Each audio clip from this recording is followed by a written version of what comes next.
இந்த நாளிலும் தியானத்துக்காக எடுத்துக்கொண்ட கர்த்தருடைய வார்த்தை, கர்த்தர் என்னை எப்படி நடத்துகிறார் என்று நான் அறிய வேண்டும் என்று தாவீது 1 சாமுவேல் 22வது அதிகாரத்திலே கூறுகிறதை நாம் பார்க்கிறோம். இதேபோல் இன்றைக்கு நாம் தியானிக்கிற வார்த்தையும் அதுதான். கர்த்தர் என்னை எப்படி நடத்துகிறார் என்பதை குறித்து நாம் இன்றைக்கு தியானிக்க இருக்கிறோம். கர்த்தர் ஒரு மனிதனை நடத்த வேண்டும் என்றால் அவள் இருதயத்திலே அமைதி, அந்த இருதயத்திலே கர்த்தருடைய வார்த்தையை கொண்டும் ஜபத்திலே கிடைக்கிற தெளிவை கொண்டும் தரிசனத்தை கொண்டும் சில நேரங்களிலே சொப்பனங்களை கொண்டும் தீர்க்க தரிசைகளை கொண்டும் ஆண்டவர் நம்மோடு கூட பேசுகிறார். அது மட்டுமல்ல, எல்லாரும் பேசுகிறார். உள்ளத்திலே ஒரு உணர்வை நமக்கு கொடுப்பார். ஆனால் கண்டுபிடிப்பதற்கு சில நேரங்களில் கொஞ்சம் கஷ்டமா இருக்கும். நான் நினைக்கிறேன்னா ஆண்டவர் தருகிறாரா என்ற ஒரு சந்தேகம் எல்லாருக்கும் இருக்கும், எனக்குள்ளும் சில நேரங்கள் இருக்கும். ஆனால் ஜெபத்திலேயோ வேத வசனத்திலேயோ தரிசனங்களிலேயே கிடைக்கிறது நமக்கு கிளியரா தெரியும், ஆண்டவர் தான் கொடுக்கிறார் என்று. ஸோ இன்றைக்கு நம்முடைய வாழ்விலே எந்த சூழலிலே இருந்தாலும் சரி, நாம் நம்முடைய வாழ்விலே ஒரு முக்கியமான ஒரு அது என்ன சொல்லலாம், ஒரு கொள்கையா கூட வச்சுக்கலாம். ஆண்டவர் என் வாழ்விலே என்ன சொல்லுகிறார், இல்லை என்னை அவர் எப்படி நடத்துகிறார் என்பதை நான் அறிய வேண்டும் என்ற ஒரு முக்கியமான அந்த அறிய வேண்டும் என்ற ஒரு ஏக்கமும் ஆசையும் நம்முடைய வாழ்விலே எப்பொழுதும் இருக்க வேண்டும். சமாதானத்தோடு ஆண்டவர் நடத்துகிறார். நாம் எடுக்கும் ஒவ்வொரு முடிவுக்கு பின்பாகவும் ஒரு சமாதானம் இருக்கும். அப்படி என்றால் ஆண்டவர் இந்த காரியத்திலே நம்மோடு கூட இடைபடுகிறார் என்று அர்த்தம். இது நான் பர்சனலா நான் இந்த மாதிரிப்பட்ட காரியங்களை நான் எனக்கு புரிந்து கொள்கிற ஒரு விஷயத்தை சொல்லுகிறேன். வசனங்கள் ஏற்ற வேளையிலே சூழ்நிலைக்கு ஏற்ற ஒரு வசனத்தை ஆண்டவர் கொடுப்பார். அப்படி என்றால் ஆண்டவர் இந்த வார்த்தையை கொண்டு என்னோட கூட பேசுகிறார் என்பதை நான் புரிந்து கொள்கிற ஒரு காரியம். சில நேரங்களிலே ஆலோசனைகள்னா கர்த்தருடைய மனிதர்கள் மூலம், இல்ல கர்த்தருக்கு பயந்து நமக்கு தெரியும், இல்ல ஆண்டவருக்குள்ள இருக்கிற ஆட்கள் என்று தெரியும். அப்படிப்பட்ட ஆட்கள் பேசுகிற பொழுது அந்த வார்த்தைகள் மூலம் அவங்க நமக்கு அட்வைஸா பண்ண மாட்டாங்க, ஏதோ ஒன்று பேசுவாங்க, பிரசங்கங்களா கூட இருக்கலாம். பேசுகிற பொழுது அதன் மூலம் ஆண்டவர் நம்மோட கூட பேசுவார். ஸோ அப்படிப்பட்டவங்கள்ட்ட நம்ம ஆலோசனை கேட்கலாம். இல்லை பெரியவங்க, நம்ம அம்மா அப்பா பெரியவங்க இருக்கும் பொழுது நல்ல பெரியவங்களிடம் நம்ம கேட்பதிலே எந்த தவறுகளும் இல்லை. சில நேரங்களிலே நடக்காமல் போவதும் சில நேரங்களிலே சிறந்த பாதைக்கு மாற்றுவதும் நடத்துதல். ஸோ அந்த காரியங்களை நாம் புரிந்து கொண்டு தடை வந்தாலும் நாம் அதை ஆண்டவர் கொடுக்கிறாரோ என்று நாம் யோசித்து நாம் அதை செயல்பட நாம் ஒவ்வொருவருமே அழைக்கப்படுகிறோம். ஆண்டவர் இப்படி அநேக காரியங்களிலே பேசிக்கொண்டு இருக்கிறார். ஒவ்வொரு நாளும் எல்லாரிடமும் பேசுகிறார். ஆனால் இதை புரிந்து கொள்வதிலே நாம் சில நேரங்களில் சில தடுமாற்றங்கள் நமக்குள்ளாக வருவது உண்டு. சரி, எது எப்படியோ ஒரு கிளியரான ஒரு பிக்சர் நம்ம ஆண்டவர்கிட்ட கேட்கும் பொழுது ஆண்டவர் நமக்கு கொடுக்கிறார் என்பதில் எனக்கு மாற்றுக்கிறது இல்லை. என்னோட கூட ஆண்டவர் பேசிக்கொண்டுதான் இருக்கிறார். அதனால தைரியமாக இந்த வார்த்தையை என்னால் பேச முடியும். சரி, இந்த ஆண்டவருடைய சித்தத்தை, அதாவது ஆண்டவர் என்ன சொல்கிறாருன்னா அவருடைய சித்தத்தை நாம் அறிவதில்லை. இயேசு கிறிஸ்துவும் தம்முடைய வாழ்க்கையிலே கடைபிடித்தார். நான் வாசிக்கிட்ட மத்திய 6ஆம் அதிகாரத்தில் பரமண்டல இருக்க எங்கள் பிதாவே அந்த ஜெபத்தை நாம் பார்க்கும் பொழுது, உம்முடைய ராஜ்யம் வருவதாக, பரலோகத்தில் உள்ள போல பூமியிலும் உடைய சித்தம் செய்யப்படுவதாக என்று ஆண்டவர் அங்கே சொல்லுகிறதை நம்ம பார்க்கிறோம். ஸோ தேவனுடைய சித்தத்தை ஆண்டவர் ஒவ்வொரு நாளும் அன்றாட வாழ்க்கையிலே நம்மை தேட சொல்லுகிறார். அதுக்கு அந்த ஜெபம் ஆண்டவர் நமக்கு சொல்லிக் கொடுத்த ஜெபம். அது அன்றாட, அதனால தினமும் ஒரு பழக்க வழக்கமாக நம்முடைய வாழ்க்கையிலே அது மாறணும். நான் தேவனுடைய சித்தத்தை அறிவதிலும் அதை பின்பற்றுவதிலும் தெளிவாக என்னுடைய வாழ்க்கை அமைவதிலும் ஒரு அன்றாட வாழ்க்கையினுடைய நம்ம தினமும் காலையில் எழும்பி சாப்பிட்டு குளிச்சு ட்ரெஸ் மாதிரி ஒரு காரியத்தை அன்றாடம் பண்றோம்ல, அதே போல இந்த பழக்கம் நம்முடைய வாழ்விலே அன்றாடம் நம்முடைய வாழ்விலே இருக்கும் பொழுது இது நமக்கு ஆசீர்வாதமாக இருக்கும். அதனாலதான் ஆண்டவர் தன்னுடைய சீஷர்களுக்கு கற்றுக் கொடுத்த ஒரு முன்மாதிரியான ஒரு ஜெபம், அவருடைய சித்தம் பூமியிலும் செய்யப்படுவதாக என்றால் அவருடைய சித்தம் நம்முடைய வாழ்விலே செய்யப்பட வேண்டும். அப்படி என்றால் ஆண்டவர் என்னை எப்படி நடத்துகிறார் என்பதை நாம் அறிய வேண்டும். ஆண்டவர் நமக்கு அழகாக சொல்லிக் கொடுக்கிறார். சரி, நாம் இந்த நாளிலும் அது முக்கியமாக இந்த காரியத்தை குறித்து நாம் பார்க்கிற பொழுது 1 சாமுவேல் 22வது அதிகாரத்திலே முதல் 4 வசனங்களையும் பார்க்கும் பொழுது அங்கே தாவீதுடைய காரியம் சொல்லப்பட்டிருக்கிறது. அதே இது நீதிமொழிகள் 3ஆம் அதிகாரத்திலே 5வது வசனத்தை நாம் பார்க்கும் பொழுது, உன் சுய புத்தியின் மேல் சாயாமல் உன் முழு இருதயத்தோடும் கர்த்தரில் நம்பிக்கையாயிருந்து உன் வழிகளிலெல்லாம் அவரை நினைத்துக்கொள், அப்பொழுது அவர் உன் பாதையை செவ்வைப்படுத்துவார் என்று சொல்லப்பட்டிருக்கிற நீதிமொழி வசனத்தின்படி தாவீது இங்கே ஒரு காரியத்திலே ஈடுபடுகிறார். தன்னுடைய சுய புத்தியின் மேல் சாராமல் முழு இருதயத்தோடும் அவர் கர்த்தர் மேல் சாய்ந்து கர்த்தரோடு இசைந்து இருக்கிறதை பார்க்க முடிகிறது. தாவீது ஒரு அருமையான ஒரு சூழலிலே, தாவீதுக்கு தேவனுடைய திட்டத்திற்கு தன்னை அர்ப்பணித்த தாவீது, தேவனுக்கு பயந்து வாழ்ந்த தாவீதுக்கு தன்னுடைய சொந்த ஊரிலே வாழ முடியாத ஒரு சூழல். சவுல் ராஜாவினாலே அவர் துன்படுத்தப்படுகிறார். அவருக்கு பயந்து அவர் அப்துல்லாம் என்னும் ஒரு கெபி குகைக்கு அவர் ஓடி வருகிறதை நாம் அங்கே பார்க்க முடிகிறது. வந்த தாவீது அதே நேரத்திலே தன்னுடைய தகப்பன், தன்னுடைய தாய், சகோதரர்கள் எல்லாம் தாவீதுக்கு பின்பாக அங்கே வருகிறார்கள். அப்பொழுது தாவீது அந்த மோவாபு ராஜாவிடத்தில் போய் என்னோட தாயும் தந்தையும் நீர் உங்க கூட வைத்துக்கிடுங்க சொல்லிக்கிட்டு முக்கியமாக ஒரு வார்த்தை சொல்லுகிறார். 3வது வசனத்திலே மத்தியிலே மிடில் பார்க்கும் பொழுது, தேவன் என்னை எப்படி நடத்துவார் என்று நான் அறியும் மட்டும் என் தகப்பனும் என் தாயும் உங்களிடத்திலே தங்கி இருக்கும்படி தயவு செய்யும் என்று சொல்லி என்று. அப்போ தாவீது ஒரு பயங்கரமான ஒரு சூழலிலே இருக்கிறதை பார்க்கிறோம். ஒரு ஆபத்தான ஒரு சூழலிலே இருக்கிறதை பார்க்கிறோம். தன்னுடைய சொந்த ராஜாக்கு பயந்து அவர் ஒரு குகை, ஒரு கெபியிலே போய் ஒளித்திருக்கிறதை நாம் பார்க்கிறோம். அப்படி என்றால் சற்று கற்பனை பண்ணி பார்த்தால் மிகவும் ஒரு கொடுமையான ஒரு காலம், ஒரு நேரம், பயங்கரமான ஒரு நேரம் தாவீது நாட்களிலே. ஆனால் அந்த நேரத்திலே மனுஷிகத்திலே அவர் எந்த முடிவும் எடுக்காமல், அவரோட கூட ஒரு 400 பேர் கூட இருக்கிறாங்க, நினைத்தால் அவர் சண்டைக்கு போகலாம், என்ன வேணாலும் பண்ணலாம். ஆனால் மனுஷிகத்திலே அவர் எந்த முடிவும் எடுக்காமல் அவர் அங்கே சொல்லுகிற ஒரு வார்த்தை தான் இன்றைக்கு நம்முடைய வாழ்க்கைக்கு முக்கியமாக தேவைப்படுகிறது. தேவன் என்னை எப்படி நடத்துவார் என்று நான் அறியும் மட்டும். அவர் எப்பேற்பட்ட சூழலில் சொல்லுகிறார் என்றால், நல்ல சூழலில் இல்லை, ஒரு மோசமான ஒரு சூழலிலே, ஒரு பயங்கரமான ஒரு சூழலிலே, ஒரு ஆபத்தான ஒரு சூழலிலே, ஒன்றும் செய்ய முடியாத ஒரு சூழலிலே, பாதுகாப்பு இல்லாத ஒரு சூழலிலே அவர் யாருக்கு காத்திருக்கிறார் என்றால், தேவன் எனக்கு என்ன சொல்லுவார், தேவன் என்ன வார்த்தை சொல்லுவார், அவர் என்னை எப்படி நடத்த போகிறார் என்பதை நான் அறியும் மட்டும். அப்படி என்றால் எவ்வளவு நாளானாலும் பரவாயில்லை, என்ன ஆனாலும் பரவாயில்லை, இந்த சூழல் எப்படி போனாலும் பரவாயில்லை, எனக்கு கவலை இல்லை. எனக்கு இந்த நேரத்திலே ஒன்றே ஒன்றுதான் தேவை, என் தேவன் என்னை எப்படி நடத்த போகிறார் என்று நான் அறியும் மட்டும். அன்பானவர்களே, இந்த நாளிலும் நாம் அநேக சூழல்களை தாண்டி போகிறோம். அநேக வேதனையான ஒரு சூழல் எல்லாருடைய வாழ்க்கையிலும் இருக்கிறது. பாடுகள், கஷ்டங்கள், பலவீனங்கள், சோதனையான ஒரு நாட்கள் எல்லா மனிதனுடைய வாழ்விலும் இருக்கிறது. நாம் இந்த நாளிலும் எடுத்துக்கொள்ள வேண்டிய ஒரு நல்ல தீர்மானம், எப்பேற்பட்ட சூழலிலும் என் தேவன் என்னை எப்படி நடத்த போகிறார் என்பதை நான் அறிய வேண்டும் என்று ஒரு மனிதன் எப்பேற்பட்ட சூழலிலும் இந்த தரிசனத்தோடு இந்த வார்த்தை தன்னுடைய உள்ளத்திலே கொண்டு வந்து நம்முடைய ஒவ்வொரு சூழலும் கர்த்தரோடு போய் நிற்பாரானால், நான் இன்றைக்கு சாட்சியாக சொல்லுகிறேன், ஆண்டவர் உங்களோடு கூட பேசுவார். தாவீதுக்கு தன்னை வெளிப்படுத்தின ஆண்டவர், தாவீதுக்கு ஒவ்வொரு சூழலிலும் அவருடைய எதிர்காலத்தை பற்றியும் தன்னுடைய திட்டத்தை பற்றியும் அழகாக எடுத்து சொன்ன அந்த ஆண்டவர் இன்னைக்கு நம்ம வாழ்விலும் இன்னைக்கு அவர் சொல்ல ஆயத்தமாக இருந்து கொண்டிருக்கிறார்.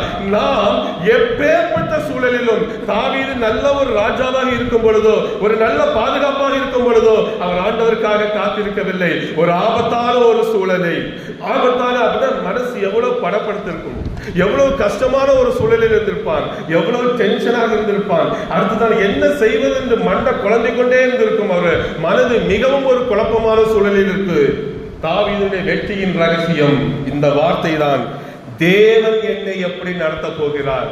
அவர் ஒருபோதும் அவருடைய சித்தத்துக்கோ, அவருடைய காரியத்துக்கோ, அவருடைய பலத்திற்கோ, அவரோடு கூட இந்த படைக்கோ, அவர் படைகளை வைத்தோ அவர் நான் ஜெயித்து விடலாம் என்று ஒரு நாளும் தாவீது நினைத்ததில்லை.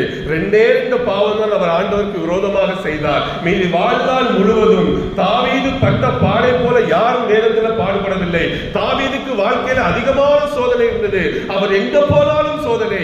ஆனால் ஒரு நற்செய்தி, தாவீது தோற்றதில்லை. அவர் எந்த சண்டையிலும் எந்த போரிலும் தாவீது தாவீதும் தோற்றதில்லை.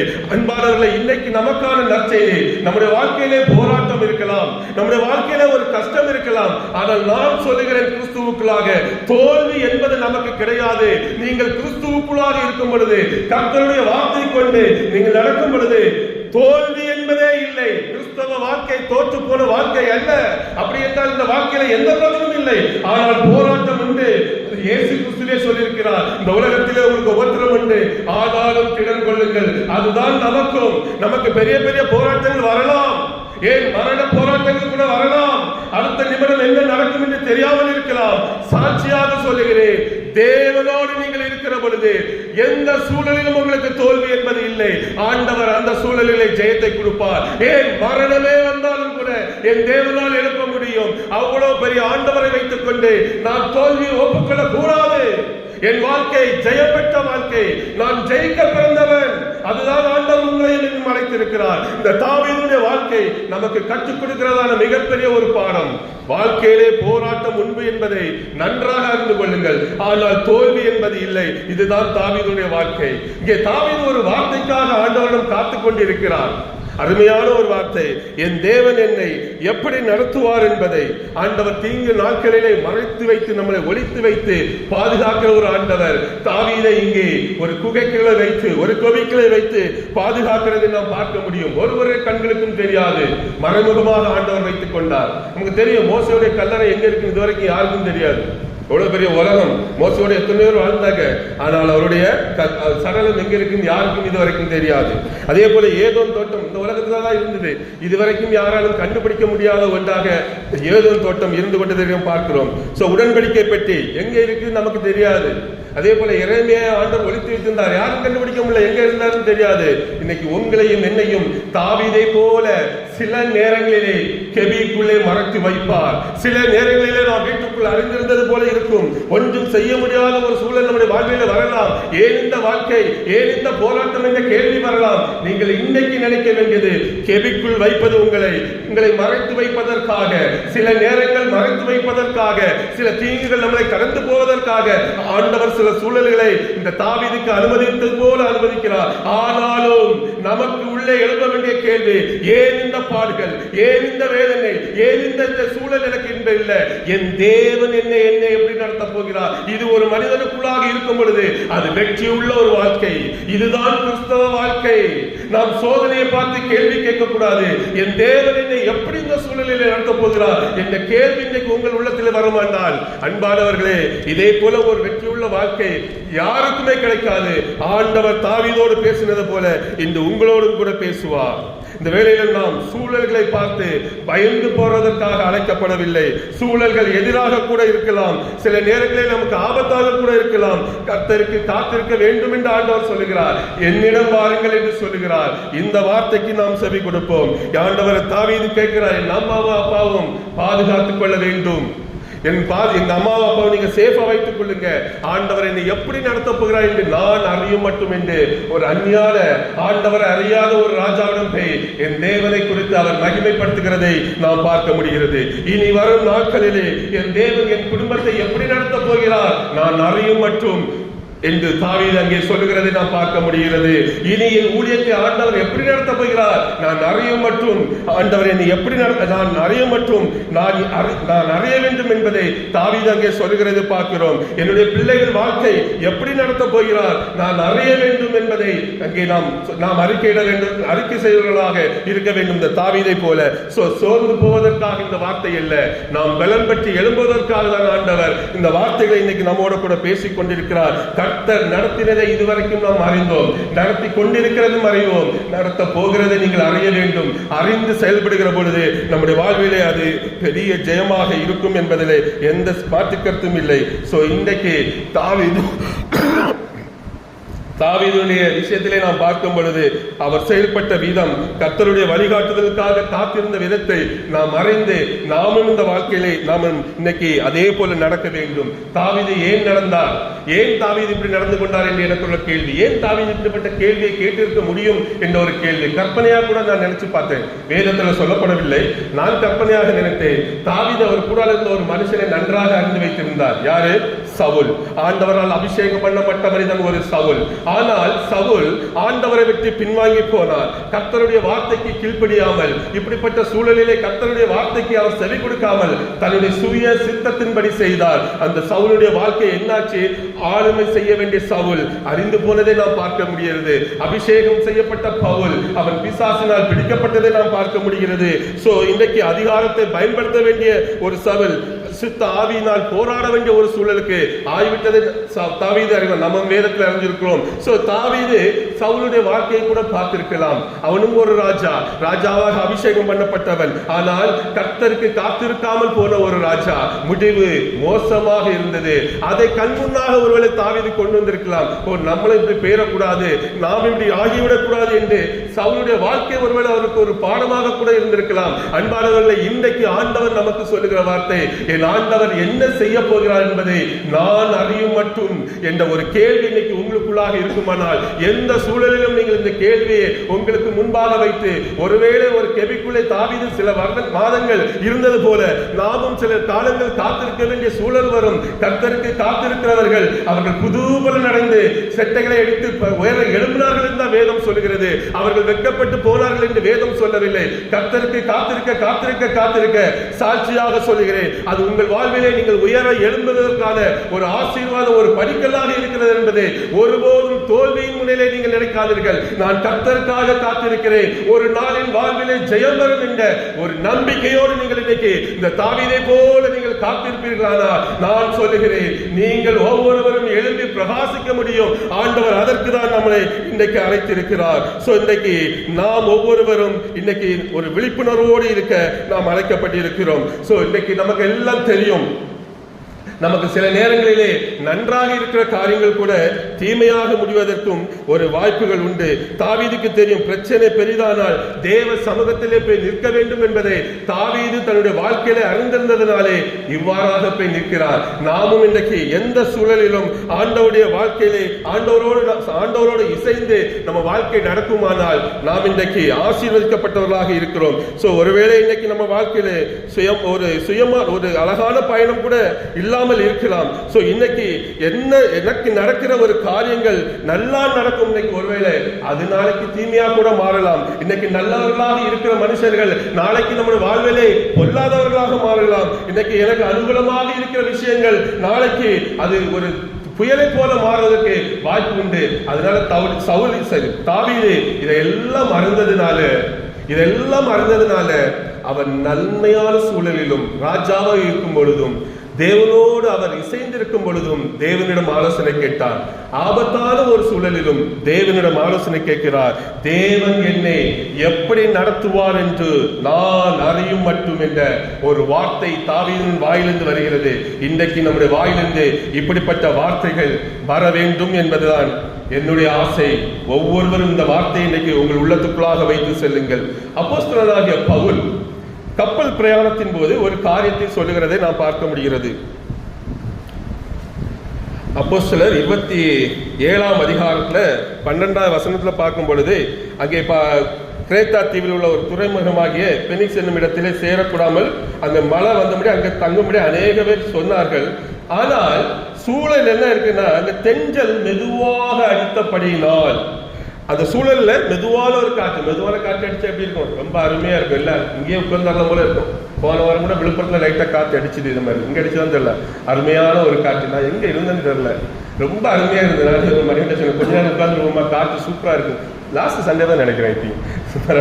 அருமையான ஒரு காற்று, ரொம்ப அழகாக இருந்தது. அப்போ தென்றல் அடிக்கிற பொழுது நமக்கு அதை ருசிக்க, அதை கொஞ்சம் அனுபவிக்க ஆசை இருக்குதான் செய்யும்.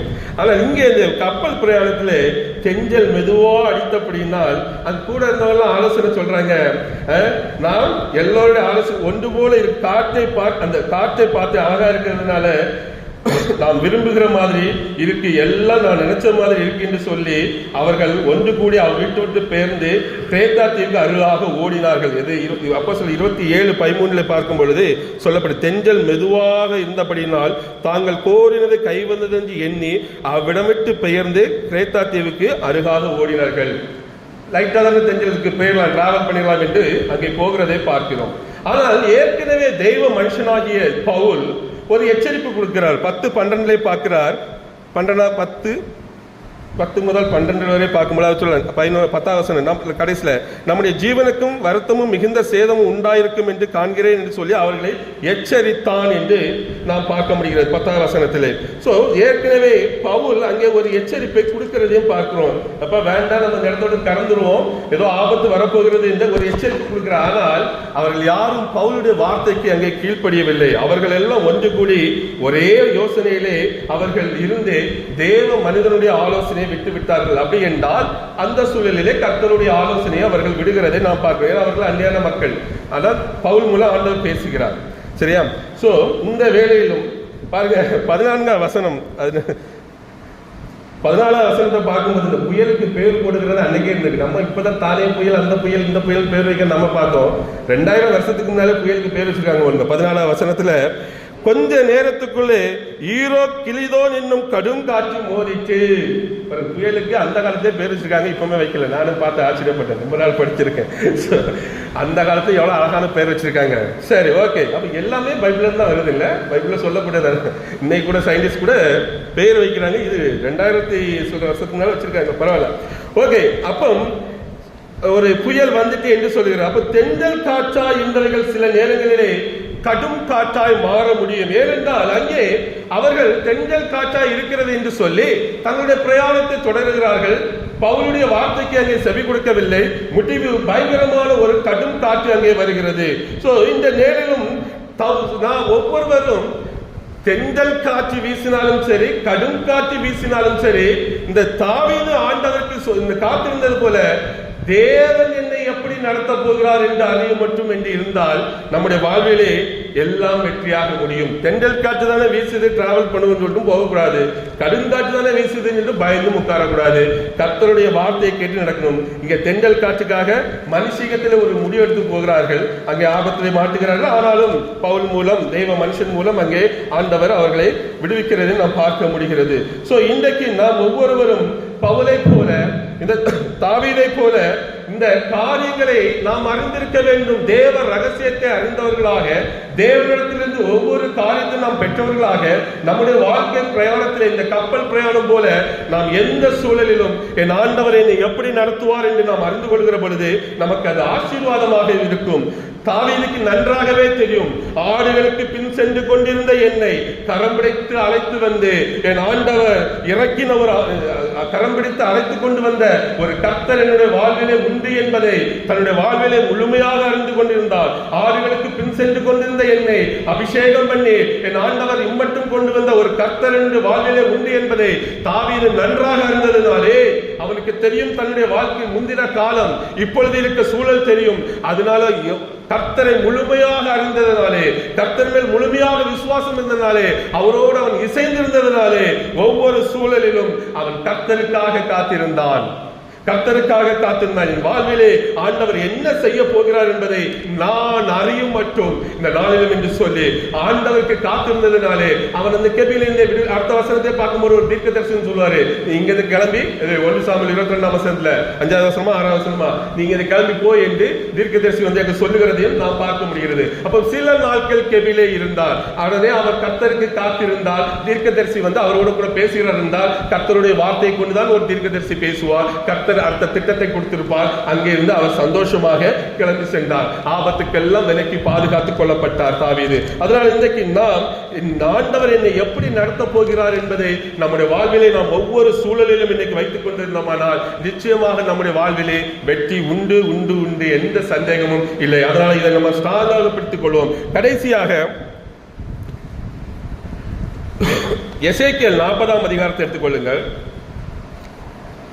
எசேக்கியேல் 40ஆம் அதிகாரத்தை பார்க்கும் பொழுது இப்ப ஆண்டவர் நமக்கு ஒரு வார்த்தையை சொல்லி இவன் ஆண்டவருக்காக காத்திருக்கிறான். ஒரு வார்த்தையோ இல்ல ஒரு தரிசனமோ கிடைக்கிறது, நம்முடைய வாழ்க்கையிலும் நிச்சயமாக கிடைக்கும். கிடைத்தாலும் சில நேரங்களிலே நாம் மனுஷீகத்திலே அதை விட்டுவிட்டு இந்த உலகத்திலே நமக்கு வருகிற ஒரு பிரஷர், உலகத்திலே வருகிற ஒரு பாடு, அந்த மாதிரி சூழலிலே மனுஷீகத்தில் நம்ம என்ன பண்ணுகிறோம், அந்த சோதனை, அந்த துன்பம், அந்த கஷ்டத்திலே நம்முடைய முழு மனதையும் வைத்து விடுகிறோம். ஆண்டவர் இன்னைக்கு நமக்கோடு கூட பேசுகிற ஒரு நல்ல ஒரு அருமையான வார்த்தை, லாஸ்ட் வீக் எந்த பேசினாலும் பிரசங்கம் இந்த 2 வார்த்தையும் கத்தர் கடைசி வாரத்துல என்னோட கூட பேசினாதான் தான் அந்த வார்த்தையை அப்படியே எடுத்து வந்துட்டேன். வேற ஒரு பிரசங்கம் எடுக்கல, 2 பகுதியை தான் எடுத்துட்டு அப்படியே இன்னைக்கு பிரசங்கத்துக்கு வந்திருக்கிறேன். ஸோ இன்னைக்கு சில நேரங்கள் எனக்கும் ஆண்டவர் சில தரிசனங்களை சில நாட்களை கொடுத்தார்.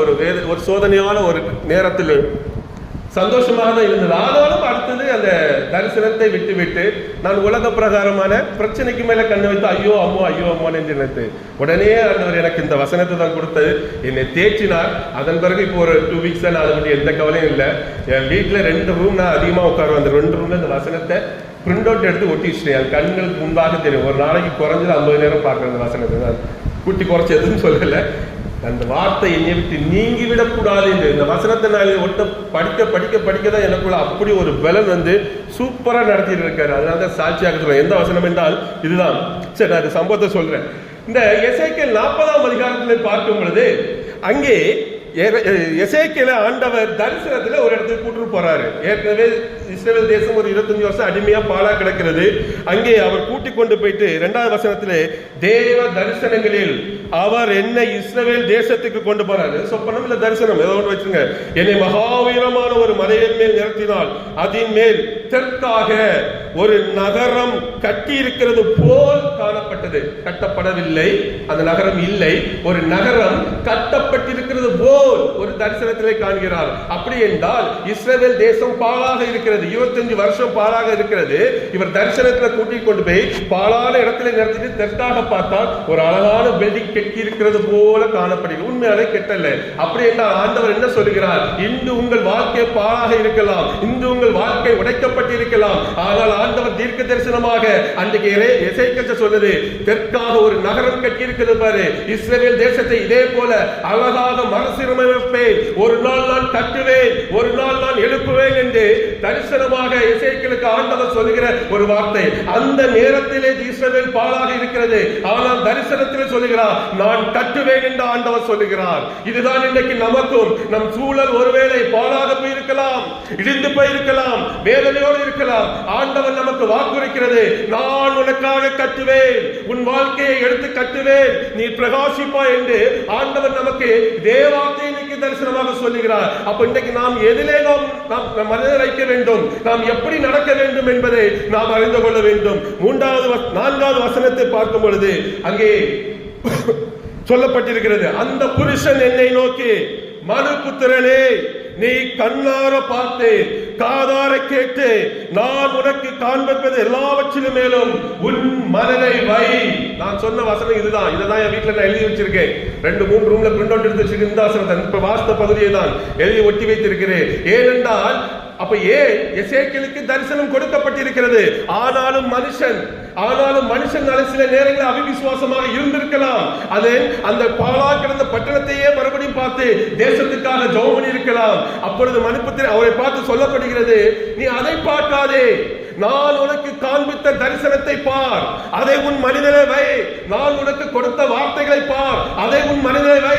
நிச்சயமாக ஒரு நாள் நிறைவேறும் என்பதை அவர் அழகாக அவருக்கு சொல்லியிருக்கிறார். இந்த வசனம் தான் என்னோடு அதிகமாக பேசுறது. என் சோதனையான அந்த வேளையில் ஆண்டவர் எனக்கு கொடுத்த வசனம் இதுதான். எனக்கு ஏற்கனவே தரிசனத்தையும் கொடுத்தார். தரிசனம் என்ன அழகான ஒரு தரிசனம், ஜெயம் கொடுக்கிற ஒரு தரிசனம் தான். நான் அதை விட்டு என் சூழலையே பார்த்து கொண்டிருந்தேன். அதை நினைச்சு ஐயோ அப்படி ஆயிருமோ இப்படி ஆயிருமோ என்று. மனுஷன் தானே, என்ன பேசினாலும் கொஞ்சம் இருக்கதான் செய்யும். என் சூழலை பார்த்தேன். ஒரே நாளிலே ஆண்டவர் இந்த வசனத்தை கொடுத்தார், ஒட்டி வைத்தேன். அதன் பிறகு நான் என் மனது இந்த வசனத்தை மாறவே இல்லை. என் தரிசனத்திலேயே என் மனதை வைத்துக் கொண்டிருக்கிறேன். மறந்து போயிருங்க, அதனால ஒட்டி வச்சிருக்கேன். படிக்க இப்ப ஃபுல்லா அந்த வசனம் தான் மைண்ட் ஃபுல்லா இருக்கிறது. நான் சந்தோஷமாக இருக்கிறேன். அதனால தான் சொல்றேன், சந்தோஷமாக இருக்கிறேன். அந்த தரிசனத்தை கொடுத்தார். தரிசனத்தை லைட்டா மறந்துட்டு பிரச்சனைக்கு மேல மனசை வைத்து ஆண்டவர் சொன்ன, இல்ல நான் உனக்கு காண்பித்தவைகளையும், யாருக்கு பொருந்தோ இல்லை எனக்கு தெரியும், எனக்கு தரிசனத்துல காஞ்சனா சொல்ல, நான் உனக்கு காண்பித்தவைகளையும் நான் சொன்ன வார்த்தைகளையும் உன் மனதிலே வை. இஸ்ரவேல் பட்டணம் பாழாய் கிடக்கிறது, அதை பார்த்தாலே. தெற்காக கட்டப்பட்ட நகரம் கட்டப்பட்டிருக்கிறது போல் ஒரு நகரம், அந்த நகரத்தின் மேல் வை. அதுதான் தரிசனம், அதுதான் கர்த்தருடைய வார்த்தை.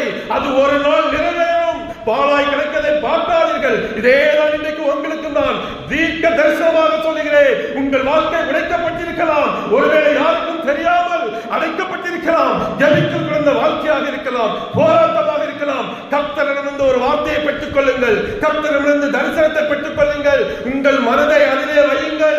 அந்த தரிசனத்திலே வைத்து வைத்து வைத்து வைத்து நீங்கள் ஓடுகிற பொழுது ஜெயம் நிச்சயமாக கிடைக்கும். இதுதான் ஆண்டவர் கிறிஸ்தவ வாழ்விலே நமக்கு கொடுத்திருக்கிற ஒரு அருமையான வார்த்தை.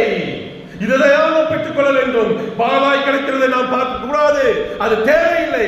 நமக்காக முதல் வசனத்திற்காக அழகாக கட்டி வைத்திருக்கிற ஒரு அழகான ஒரு வாழ்க்கை ஆண்டவர் தரப்போகிறார். அந்த தரிசனத்தின் மேலே வைக்க வேண்டும். முதலாவது தாவீதை போல ஆண்டவர் எனக்கு என்ன சொல்லுகிறார் என்ற அந்த வார்த்தையோ தரிசனத்தையோ கேட்டு வாங்குறவர்களாக இருக்க வேண்டும். இரண்டாவது, நாம் அதை மனதிலே வைத்து வைத்து வைத்து நடக்கிறவர்களாக வர வேண்டும். பிரச்சனைகள் வரும் பொழுது தரிசனத்தின் வார்த்தைகள் முன்பாக கொண்டு வாருங்கள். கர்த்தருக்கு முன்பாக சாட்சியாக சொல்கிறேன், உங்கள் மனசுக்குள்ள அப்படி ஒரு பிரச்சனை ஒன்றுமே செய்யாது, எதுவுமே உங்களை மேற்கொள்ள முடியாது. கர்த்தருடைய வார்த்தை நமக்கு சொல்லி இருக்கிறது, தைரியமாக நாம் ஓட முடியும். நான் சாட்சியா இது பிரசன்னத்துக்காக பேசல, லாஸ்ட் கொஞ்ச நாளா நான் பட்ட வேதனையிலிருந்து சொல்றேன், ஜெயம் பெற்றதால சொல்றேன். இப்ப சந்தோஷம், பிரச்சனைகள் இருந்து விடுதலைப்பட்டு ஜெயம் சந்தோஷத்தோட கொஞ்சம் பேசுகிறேன். காரணம் இந்த ரெண்டே வசனம் தான், இந்த ரெண்டு பகுதியும் தான். 1 சாமுவேல் 22வது அதிகாரமும் எசேக்கியேல் 40வது அதிகாரமும் முதல் 5 வருஷம் அங்கே 5 இங்கே 5 என் வாழ்க்கையில செய்த காரியங்களுக்கு அளவே இல்லை, அளவு என்பதே இல்லை. முதலாவது தரிசனத்தை கேட்டேன், தரிசனத்தை தந்தார். தாவீதை போல ஆண்டவரே நீங்க என்ன செய்ய போறீங்க இந்த சூழ்நிலை என்று கேட்டேன். உடனே கேட்ட 2வது நிமிஷத்துல தந்துட்டாரு. ஆனா பாருங்க, ஒரு குறைவுள்ள மனுஷன் நானும் என்பதை ஒப்புக்கொள்கிறேன். ஆனால் தரிசனம் தந்த பிறகும் சில நேரங்களில் சூழல்களை பார்த்து ஓடுறேன். உடனே ஆண்டவர் எனக்கு தந்த ஒரு வசனம் இந்த பகுதி தான், எசேக்கியேல் 40, நீ உன் மனதிலே இதை வைத்து ஓடு என்பதாக. அதை வைத்த பிறகு ஒரு கவலை இல்லை, என் பிரச்சனைகளை எல்லாம் மாறிட்டு சந்தோஷமாக இருக்கிறேன், எதை பற்றியும் கவலை இல்லை. சந்தோஷம்னா அளவில்லாத ஒரு சந்தோஷம் எனக்குள்ள பொங்கி, நான் பேசுற பார்த்தாலும் உங்களுக்கு தெரியும் நினைக்கிறேன், அவ்வளவு சந்தோஷம். இதுதான் கர்த்தருடைய வார்த்தை, இதுதான் கர்த்தருடைய தரிசனம், இதுதான் ஆண்டவர் தந்த அருமையான வாழ்க்கை. அதான் சொல்ல, இது அற்புதம், இது அதிசயம், இது என் அறிவுக்கு எட்டாத ஒரு செயலாக இருக்கிறது என்பது அழகான ஒரு பாடலும் ஆண்டவர் எனக்கு தந்தார். சித்தம் இருந்தால் அதெல்லாம் ரெடி பண்ணிட்டு ஒரு நாள் வந்து பாடுறோம், குடும்பமாக பாடுகிறோம். ஓகே, ஸோ இன்னைக்கு நீங்களும் நான் ரொம்ப சந்தோஷமா இருந்தேன். இந்த வார்த்தை இன்னைக்கு இந்த சபையில எப்படியா சொல்லணும், இங்க அவ்வளவு யாரும் ஒருத்தருக்கு இல்லை, இங்க வருகிற ஒவ்வொருவரும் இந்த ஒரு வெற்றி உள்ள ஒரு கிறிஸ்தவ வாழ்க்கையை நீ வாழணும். நீங்கள் எந்த பிரச்சனைகளும் தாவீதை போல காத்திருங்கள். காத்திருந்த ஆண்டவர்கிட்ட கேட்க வேண்டிய, ஆண்டவரே தரிசனத்தையோ வார்த்தையை எனக்கு இந்த சூழலில் நீங்க என்ன நடத்த போகிறது சொல்லுங்கள் என்று அதற்காக காத்திருங்கள். பிரச்சனைகளுக்காக ஜெபம் பண்றதை விட்டுவிட்டு நீங்க என்ன செய்ய, நான் இதுதான் கேட்டேன், இந்த பிரச்சனையில நீங்க என்ன ஆண்டவர் எனக்கு சொல்ல போறீங்க என்றால் உடனே ஒரு தரிசனத்தை குறித்து என்னை தேய்ச்சினார். ஆனாலும் உடனே நான் கொஞ்சம் அந்த மறுபடியும் கொஞ்சம் ஜர்க்கு வந்ததுனாலே இந்த வசனத்தை கொடுத்தா, உன் மனசுல அதை வைத்துக் கொள்ளுங்க, வைக்க வைக்க வைக்க வைக்க புது பலன். யாரும் ஒன்றும் செய்ய முடியாது, எதுவும் எனக்கு ஆகாது, நான் ஜெயம் பெறுவேன் என்ற ஒரு பெரிய கான்பிடன்ஸ் ஒரு 2 வாரமா எனக்கு இருந்து கொண்டே இருக்கிறது. அவ்வளவு பெரிய பலனை இந்த வசனம் எனக்கு கொடுத்தது என்றால் இந்த அறிவு எனக்கு எட்டவில்லை. உண்மையை சொல்ல, அந்த அறிவு எப்படி எனக்கு புரிந்து கொள்ள முடியவில்லை. சந்தோஷத்தின் மிகுதினாலே சொல்லுகிறேன், உங்களுக்கும் கர்த்தர் இந்த கிருபைகளை தருவாராக. நீங்கள் ஆண்டவரோடு கேட்க வேண்டியது இதே போல, ஆண்டவரே இந்த சூழலிலே நீங்க என் வாழ்விலை செய்வதை நான் அறிய வேண்டும் என்று கேட்டு அதை உங்கள் மனதுக்குள்ளாக வைத்து வைத்து வைத்து, சூழல்கள் மாறாக தான் இருக்கும், மனதுக்குள்ளாக வைத்து வைத்து நீங்கள் ஒவ்வொருவரும் ஓட வேண்டும். நீங்கள் ஓடுகிற பொழுது ஜெயத்தை தவிர வெற்றியை தவிர வேறு எதுவும் இல்லை என்பதை சாட்சியாக உங்கள் முன்பாக நின்று சொல்லுகிறேன். அந்த வார்த்தைகளை பெற்றுக்கொள்ளுங்கள். கர்த்தர் உங்கள் ஒவ்வொருவருக்கும் இந்த வார்த்தையின் மூலம் ஆசீர்வாதத்தை கொடுப்பாராக. கர்த்தர் தாமே இந்த வார்த்தைகளை ஆசீர்வதிப்பாராக. ஆமென்.